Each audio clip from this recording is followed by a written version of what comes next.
4 disturbing interviews with serial killers. Before we start, hit that subscribe button and make sure to like the video.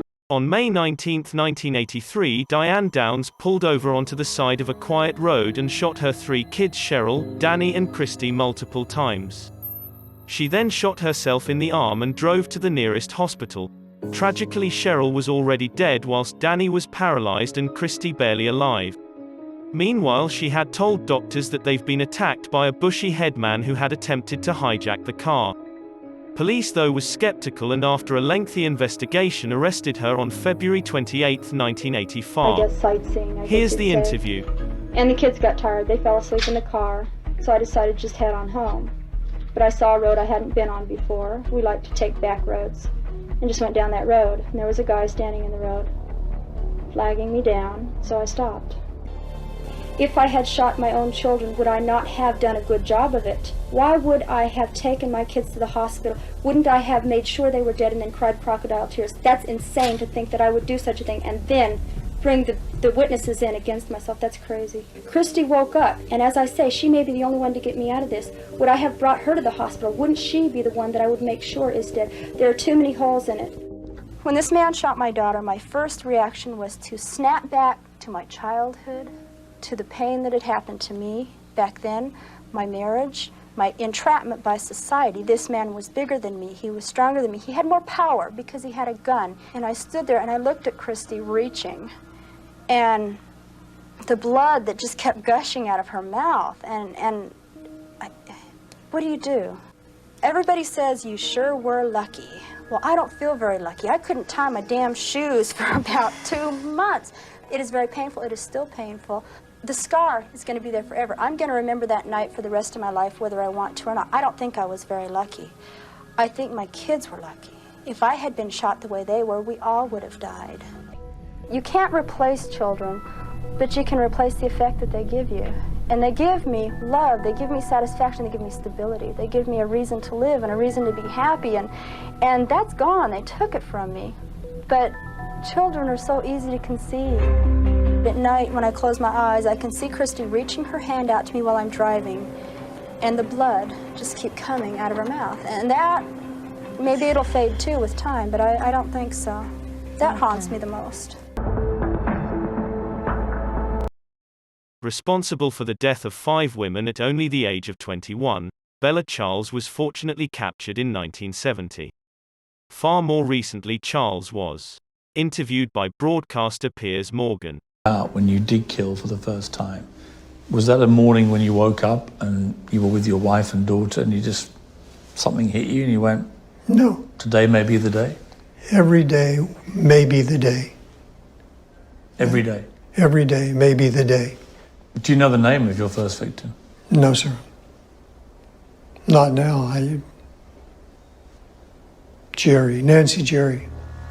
Do you know anything about her life? I found out later she was a singer in a bar. That was it. Tell me what happened. We picked her up in Titusville.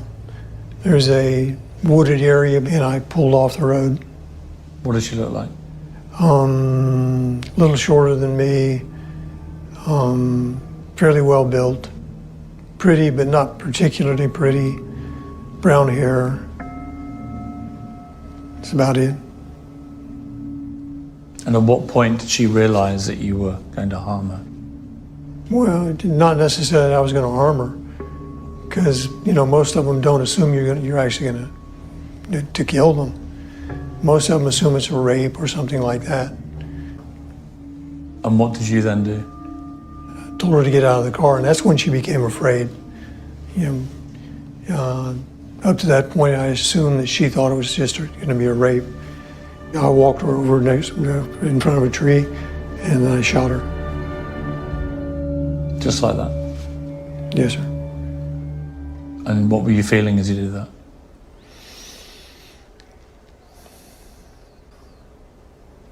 I mean, the thing is, what is your passion in your life? What is the thing that you like to do more than anything else?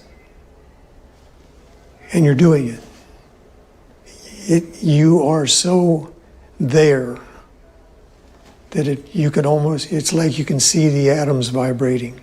I mean, it's difficult to describe.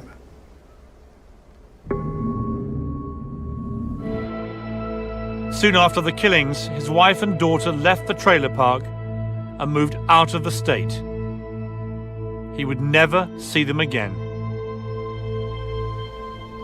You lost a wife, you lost your daughter. I lost everything. You lost everything, yeah. And do you know what happened to your daughter? Was Have you ever heard from her? No, sir. How does that make you feel? What can you do with that? We had a picture there. Yep. What do you feel when you see your daughter? I don't know exactly. When you look at your own daughter, that age, smiling, innocent, happy, what do you feel about the young women you killed? I don't put those together. I mean, what would you feel about a man who snatched your daughter and terrorized and raped and killed her? I certainly wouldn't appreciate it. That's it? That's how you'd feel? Like I said, I certainly wouldn't appreciate it. This woman has reportedly killed 7 men. She would kill him, rob them and drive home in their car. Take a listen. Just shot in self-defense, boom, boom, boom. You know, they weren't cut up, they weren't sliced up, no OJ jazz, you know. And he said, I did the most horrendous crime in the whole wide world. But you've been convicted of killing 7 men. Everybody's looking at the number. Does that not, you I look killed at the 7 number. men, 7 strangers. Does that not make you a serial killer? So I didn't kill him every day, did I? Arguably the most infamous serial killer of all time. You've likely seen most of Ted Bundy's interviews. However, there is one very rare and disturbing recording a few have heard, and it Bundy describes the murder of 18-year-old student Joe John Hawkins. I was moving up the alley using a briefcase and some crutches, and a young woman walked down. And about halfway down the block, I encountered her and asked her to help me carry the briefcase, which she did, and we walked back up the alley. Basically, when we reached the car, what happened was I knocked her unconscious with the crowbar, and I handcuffed her and put her in the the passenger side of the car and drove away.